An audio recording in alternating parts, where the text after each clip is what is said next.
One quick video here on the C28. I already got the instrument cluster out since none of it works. I'm going to take it out and replace the odometer wheel, and I think there's supposed to be some batteries in there, and that should allow it to finally work. Remove the steering wheel in order to do that.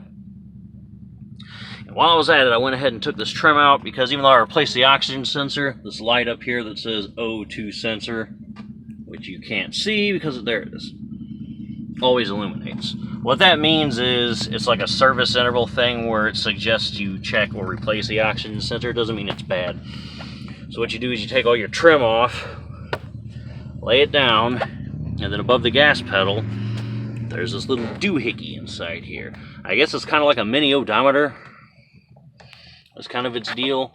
It like has little wheels and gears, etc. inside. So what you do is you take your small Phillips pencil or pen or whatever fits in here, and you press this in. It doesn't make the sound now, but I just heard it reset when I first did this. It clicked all the little gears, and so now they're going to start counting over again. And that's how you turn off the O2 sensor light after you've replaced your oxygen sensor. Or you could just disconnect it. If you don't want to do that, that's what you do. Alright. I'll have more once I replace the batteries and the gear inside my instrument cluster. Once I replace everything inside this dude, shoot the video on that, and then once I get my plugs in, we can go ahead and get this thing back together and get it running again. Alright, peace, and thanks for watching. Alright, back with the instrument cluster. It's been removed. Pull the odometer gears out. A bunch of them disintegrated. This one looks good.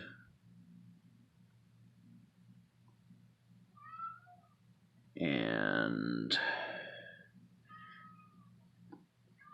this white one looks good. But 3 of them are totaled. This orange one's done. This one's done. And the one that's attached, or was attached, to there is done. There's still that little shaft on there. Bushing, I guess.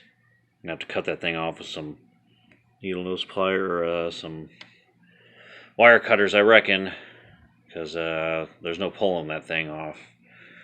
I also desoldered these 2 batteries that were leaking badly. Look at all that. Corrosion galore. These are at the top of the board. So this is all corroded.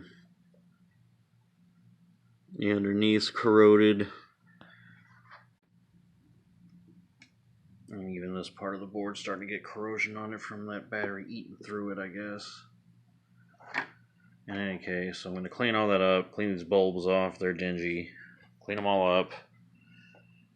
Put everything back together, put the new gears in, solder the new batteries on, and then put everything back together, put that back in the inside, and then put it back in the car, hook everything up, and then it should be golden.